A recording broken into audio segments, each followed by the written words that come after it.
ආයුබෝව වේවා සුබ දවසක් හැමෝටම 2026 ජුනි මාසේ 18 වෙනිදා.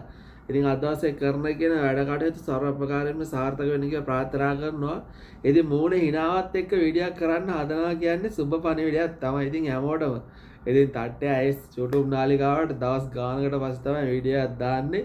ඉතින් මම දන්නවා මේ මගේ අනිත් නාලිකාවත් එක්ක කට්ටිය එකතු වෙලා ඉන්නවා කියන්නේ. ඉතින් මේක සුපුරුදු තැන. ඉතින් මේකට වීඩියෝක් කරනවා කියන්නේ මම එන ගැම්මෙන් තමයි මේකට වීඩියෝ කරන්නේ. ඉතින් අනිත් වීඩියෝ කරනවා ගැම්මෙන් තමයි. ඒ වුණාට ඉතින් මෙතන වගේ මේ පුටුවේ ඉතින් මට සුපුරුදු තැන නිසා මේ වීඩියෝ කරනකොට මට ඉතින් පට්ට සතුටක් එක්කම තමයි මම මේ වීඩියෝ කරන්නේ. ඉතින් ශ්‍රී ලංකා කුවේට් තානාපති කාර්යාලයේ නිල Facebook පිටුවෙන් තමයි මම මේක උපුටා ගන්නෙ. ඉතින් ඒ හින්දා මේක බය නැතුව මට කියන්න පුළුවන්. මොකද තානාපති කාර්යාලයේ නිල Facebook එකේ දැම්මා කියන්නේ ඒවා ඉතින් ඔරිජිනල්ම තමයි. ඉතින් කුවේට් සිටින ශ්‍රී ලාංකිකයන්ට සතුටුදායකම පුවතක්.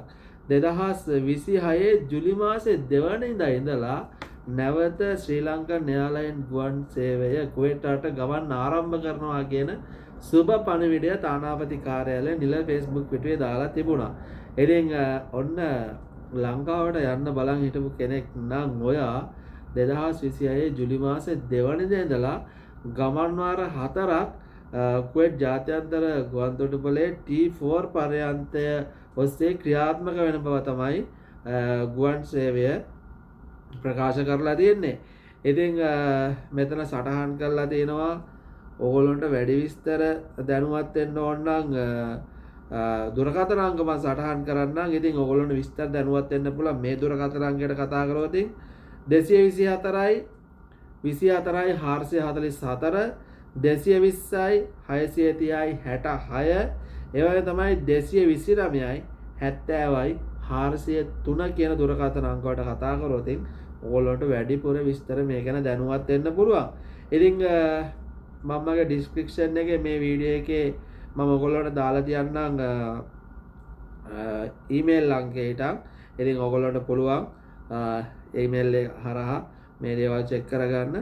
ඉතින් සතුටුදායක ප්‍රවෘත්තිය තමයි ශ්‍රී ලංකන් ගුවන් සේවය කුවේට් රට ගුවන් ගමන ආරම්භ කරනවා කියන එක. ඉතින් කුවේට් එයාර්වේස් යනවා, එතකොට ජසීරා යනවා, එතකොට තව ගුවන් යාන කීපයක් ලංකාවට යනවා. ඒත් එක්කම ඉතින් ලංකාවට යන්න බලාපොරොත්තු වෙන හිටපු ඕගොල්ලොන්ට ටිකට් මිලත් ටිකක් අඩු වෙයි කියලා විශ්වාස කරනවා. මොකද ගුවන් යාන ගොඩක් ලංකාවට යන නිසා. ඉතින් කොහොමද හොඳින් ඉන්නවද?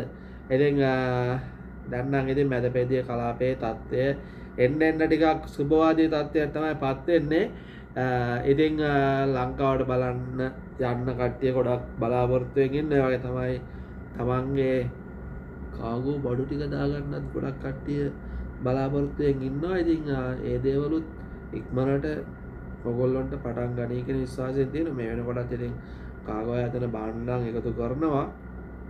ඉතින් ඉදිරියේදී මේ දේවල් යථා තත්ත්වයට පත් වෙලා ලෝකයේම සුබවාදී අතට හැරෙනවා නම් ඇත්තටම හොඳයි. මොකද මේ තියෙන තත්ත්වයන් එක්ක ලෝකයේ ගොඩාක් රටවල් වලට ගොඩාක් ගැටලුකාරී තත්ත්වයන් ඇති වුණා. ඉතින් ඔන්න ඔක තමයි ඔයගොල්ලන්ට කියන්න ඕනකම තිබුණේ. මේ වෙනකොට ලංකාවේ වාර්තා වෙන සිද්ධියක් තියෙනවා. ඔයගොල්ලෝ දැකලත් ඇති, මේ වෙනකොට අහලත් ඇති, ප්‍රවෘත්ති දකින්නත් ඇති. තමන්ගේ ආදරවන්තියව පෙම්වතියව ඝාතනය කරපු සිද්ධියක් යනවානේ. ඉතින් බුද්ධිමත් මිනිස්සු ඉතින් හොඳ වාහනයකින් ඇහිලා තියෙන්නේ. හෝටල් එක සතියක් විතර හිටියාලු. ආදරයට හැමදේම අන්දයි. ආදරය නිසා ගොඩක් දේවල් විනාශ වෙනවා. දන්නවද? ඉතින් ඒ හින්දා සමහරක් කතා කොච්චර සුන්දර වුණත් අසුන්දර දේවල් ගොඩක් තියෙනවා. ඒ හින්දා මම විශේෂයෙන්ම කියන්නේ ආදරය කරන්න යනවා නම්, ආදරය හොයන්න යනවා නම් සීමාවක් තියාගන්න. සීමාවෙන් එහාට ගියොත් ජීවිතයෙන් තමයි වන්දි ගෙවන්න සිද්ධ වෙන්නේ. මොකද වැඩිපුර ආදරය කරන කෙනා තමයි මෙහෙදී නැති වෙන්නේ. මොකද දන්නවද? බොරුවට ආදරය කරපු එක තමයි ජීවිත විනාශ කරන්නේ. මොකද ඒකා මහා ලොකු සල්ලාලෙක් වෙලා තව ජීවිත කීයක් විනාශ කරයිද දන්නේ නැහැ. ඒ හින්දා සුරංගනා ලෝකවල තනි වෙලා මම නිරන්තරයෙන්ම මේ මැදපේදික රටවල දකින දෙයක් තියෙනවා. තමන්ගේ ආදර කතා ලියා ගන්න හරියට ගොඩක් කට්ටිය උත්සාහ කරනවා. මොකද සමහරක් විට මේ රටවල ඔයා ආවේ 2025 වෙන්න පුළුවන්. නමුත් ඔයා කතා කරන පිරිමි කෙනා ආවේ මේකට 2008 10 12 15 වගේ කාලය තුල. ඉතින් ඒගොල්ලෝ කාලෙන් කාලට එන අලුත් කට්ටියව අල්ලගෙන ඒගොල්ලෝගේ ජීවිත සැපවත් කරගන්න සුපවත් කරගන්න ඒගොල්ලෝ කාලෙන් කාලට එක එක වැස්ටි දාලා කෙල්ලොන්ව රවට්ටගෙන මේ රටවල් වල ඉන්නවා. සමහරක්ගෙන මේ වෙනකොටත් ඔයගොල්ලෝ ඒ වගේ උන්ට අහු වෙලා ඇති. දන්නවද? ඒ හින්දා අන්තිමට හම්බ කරන සල්ලි ටිකවත් නැතුව ඔයගොල්ලෝගේ ඇඳිවත පිටින් ලංකාවට යන්න වැඩ කටයුතු වෙන්නේ ඒ වගේ උන් නිසා. ඒ හින්දා මේ රටවල් වලට ඇහිලා ආදර සම්බන්ධතා පවත්වනවා නම් මොනවාර දේවල් කරනවා නම් පොඩ්ඩක් හොඳට ඒ ගැන හොයලා බලලා බුද්ධිමත් වෙලා වැඩ කරන්න. තමන්ගේ ස්වාමියා ලංකාවේ තනි කරලා දරුවෝ තනි කරලා ලංකාවෙන් පිට රටකට යන්නෙම ලෝකේ කොයි රටකට ගියත් සල්ලි කීයක් හරි හම්බ කරගන්නනේ. ඒ සල්ලි කීයක් හරි හම්බ කරගන්න යනකොට තමන්ගේ මොලෙත් අරගෙන එන්න. දන්නවද? මොලේ ලංකාවේ තියලා එන්න එපා. මොලේ ලංකාවේ තියලා හදවත ලංකාවේ තියලා එන්න එපා. මොලේ හදවතයි දෙකම අරගෙන එන්න. මොකද වැඩිපුර වාඩි ගන්නකොට මොලේ උඩ වාඩි ගන්න එපා. මොකද මොලේ උඩ වාඩි ගන්නකොට මොලේ තැලෙනවනේ. එතකොට මොලේ තැලලා තීරණ ගන්න හදවතින් වෙනවා. හදවතින් ගන්න තීරණ ගොඩක් තැන්වල වර්ධිනවා. අපිටත් වැරදුනා. අපේ ජීවිතේ වැරදිච්ච මිනිස්සු අද මේ තැන් වලට එන්නේ අපේ ජීවිතේ සමහරක් දේවල් හොඳටම වැරදිලා මට්ටු වෙච්ච හින්දා අද මේ වගේ කාට හරි වචනයක් කියන්න පුළුවන් හැකියාව තියෙන්නේ. මොකද අපි කියලා මෙතනට ආවේ නිකන් නෙමෙයි. අපේ ජීවිතේ රැවටෙන්න ඕනේ උපරිමයෙන්ම රැවටිලා වෙන්න තියෙන හැමදේම වෙලා.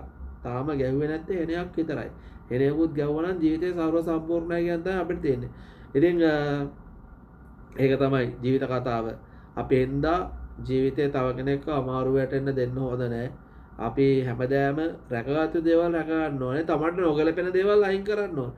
නොගැලපෙන දේවල් ගලප ඉන්නවා කියන්නේ ජීවිතේ පරාද වෙන තැන. දන්නවද? ඒ හින්දා නොගැලපෙන දේවල් අයින් කරලා තමන්ට ගැලපෙන්නේ නැති කෙනෙක් ඉන්නවා තනියෙන් ජීවත් වෙන්න. යාළුවෝ ආශ්‍රය කරනවා කියලා මේ යාළුවෝ කියලා අතේ ඇඟිලි ගන්නට යාළුවෝ ඉන්න ඕනේ නැහැ. මුළු කුවේට් එකම මුළු ලංකාවේම මුළු TikTok Facebook හැම ජාලයකම යාළුවෝ ඉන්න ඕනේ නැහැ. මොකද ඔය යාළුවගේ ක්වොලිටිය කවුරුත් දන්නේ නැහැ. දන්නවද? ඒ හින්දා තමන්ට විශ්වාස 5ක් 2ක් 1ක් හිටියන ඇති කවුරුත්ම නැත්තම් තනියෙන් හිටියත් අවුලක් නැහැ. මොකද මේ ඇහෙන කතා එක්ක එච්චර හොඳ දේවල් නෙවෙයි අහන්න ලැබෙන්නේ. සමාජ මාධ්‍ය අපිත් ගොඩක් දේවල් දකිනවා.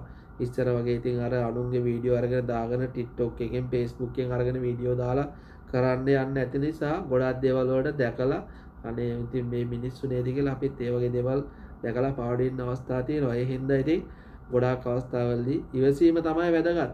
මේ රටවල් වලට එන්නේ අරමුණ සල්ලි නම් සල්ලි වෙනුවෙන් වැඩ කරන්න. මොකද රටවල් වලට ආවට පස්සේ තමයි ගොඩක් දේවල් වලට මිනිස්සුන්ට මුහුණ දෙන්න සිද්ධ වෙන්නේ. ජීවිතේ ජය අරගෙන සතුටෙන් ඉන්න මිනිස්සු ඉන්නවා. ඒ වගේ තමයි ජීවිතේ පරාද වෙලා විඳවන මිනිස්සු ඉන්න. නොවිඳවන මිනිහෙක් වෙන්න එපා. සතුටෙන් ජීවිතේ ජය අරගෙන ජීවත් වෙන මිනිස්සෙක් වෙන්න. මොකද සතුට කියන එක තියෙන්නේ තමන් ළඟ. සතුට කියන එක දේ තව කෙනෙක් ළඟ නෑ. සතුටෙන් ජීවත් වෙන්න පුළුවන් නම් තමන්ගේ සතුට ඉස්සෙල්ලා හදා ගන්න ඕනේ. තවකගේ සතුට වෙනුවෙන් තමන්ගේ ජීවිතය විනාශ කරන්න යන්න එපා. මොකද දරා ගැනීම, ඉවසීම, කල්පනාව හැම දේවල්ම මැද්දේ තමයි මේ ගෙවල් වල වැඩ කරන්න තියෙන්නේ. සමහරක් අවස්ථාවන් වලදී ජීවිතේම TikTok කරගෙන Facebook කරගෙන සමහරක් දේවල් දකිනකොට ඇත්තටම කලකිරෙනවා. දැන් ඉතින් අර ගොඩාක් දේවල් මනසේ දැනගෙන ගොනාසේ ජීවත් වෙන එක තමයි හොඳ. දන්නවද? මොකද උපදෙස් දෙන්න ගිහලා අමාරු වෙච්ච අවස්ථා තියෙනවනේ. ඒ හින්දා මම ඔයගොල්ලන්ට කියන්නේ පරිස්සමෙන් රැකියාව කරන්න ඉන්න තැනක ආදරය නිසා අන්ධ වෙන්න එපා. මොකද අන්තිමට ඔයත් කොයි හරි හෝටල් එකක කාමරයක තනි වෙච්ච ගෑණියක් වෙයි. ජීවිතෙන් වන්දි ගෙවන්න සිද්ධ වෙයි. පරිස්සමෙන් ඉන්න. උස්සාරණයි හැමෝටම.